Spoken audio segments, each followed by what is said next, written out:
সকল ধর্মের ভাই ও বোনদের প্রতি রইল আমার আন্তরিক অভিনন্দন ও শুভেচ্ছা। তো বন্ধুরা, কেমন আছেন সবাই? আশা করি আল্লাহর রহমতে অনেক ভালো আছেন। তো বন্ধুরা, আজ আমি এমন একটি ঔষধি নিয়ে আপনাদের সামনে হাজির হয়েছি, যেটা কয়েকটি জিনিস মিক্সড করে একত্র করতে হয়। একত্র করেই এই শরবতটি তৈরি করতে হয়। তো এই শরবত যদি কোনো ছেলে এবং মেয়ে খেতে পারে, তার শরীরে কোনো সমস্যা থাকবে না এবং অনেকগুলি সমস্যা সমাধান পেতে পারেন অতি তাড়াতাড়ি। তো দেখুন, আমি বেল নিচ্ছি। এটি হলো পাকা বেল। আমি যে শরবতটি এখন বানিয়ে আপনাদেরকে দেখাবো, এই ধরনের শরবত যদি কোনো বিবাহিত পুরুষ খেতে পারে, যে ভাইরা বলেন যে আমি আমার স্ত্রীকে খুশি করতে পারি না, স্ত্রীর কাছে লজ্জিত এবং আমাকে লজ্জা দিয়ে কথা বলে, আমি ওই ভাইদেরকে বলবো আজকের ভিডিওটি না টেনে পুরোটা দেখার জন্য। এবং যারা এখনও আমার চ্যানেলটি সাবস্ক্রাইব করেননি, বিভিন্ন ধরনের নতুন নতুন পরামর্শ পেতে এবং নতুন নতুন ঔষধি গাছের ভিডিও পেতে চ্যানেলটি সাবস্ক্রাইব করে বেল বাটনটি বাজিয়ে রাখুন। পরবর্তীতে নতুন নতুন ভিডিও সবার আগে আপনি পেয়ে যাবেন। যে সকল ভিডিও থেকে আপনি অনেক কিছু জানতে পারবেন, শিখতে পারবেন এবং আপনার একটু উপকার হবে।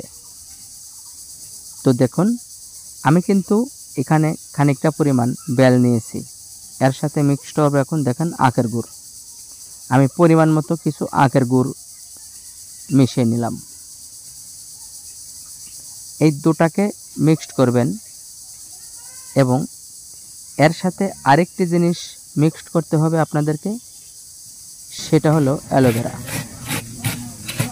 এই অ্যালোভেরা দিয়ে এই তিনটি জিনিস দিয়ে মিশিয়ে আপনাদেরকে একদম ভালো পরিষ্কার একটু পানি দিয়ে এটাকে ব্লেন্ডারে দিয়ে আপনারা যদি মিক্সড করে খেতে পারেন, তাহলে একটু বেশি উপকার পাবেন, কারণ ব্লেন্ডারে জিনিসটা ভালো করে মিক্সড করতে সাহায্য করে। তো এভাবে যদি এই তিনটি দিয়ে মিশিয়ে খেতে পারেন, যে সকল ভাইরা বলেন যে আমার মাঝে মাঝেই আমাশা হয়, জন্ডিস, কষা, ঠিক মতন পায়খানা ক্লিয়ার হয় না, পেশাব করতে গেলে পেশাব লাল হয়, গায়ের ভেতরে ঝাঁকি দেয় এবং পেটের ভেতরে চেনচেন করে ব্যথা করে, পেট ফেঁপে থাকে, ফুলে থাকে, আমি ওই সকল ভাই ও বোনদেরকে বলবো আজকের ভিডিও থেকে যদি এই নিয়মে শিখে আপনারা খেতে পারেন, আমি জোর দিয়ে বলতে পারি আপনার শরীর থেকে জন্ডিস, কষা, আমাশা চিরতরে পালাবে।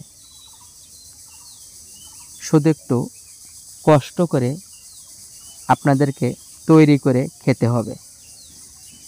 অবশ্যই এই তিনটাকে একত্র করে মিশিয়ে খান, ইনশাল্লাহ 100% উপকার পাবেন। তো বন্ধুরা, ভিডিওটি যদি একটু ভালো লেগে থাকে একটি লাইক দিতে ভুলবেন না। তো ভালো থাকুন, আল্লাহ হাফেজ।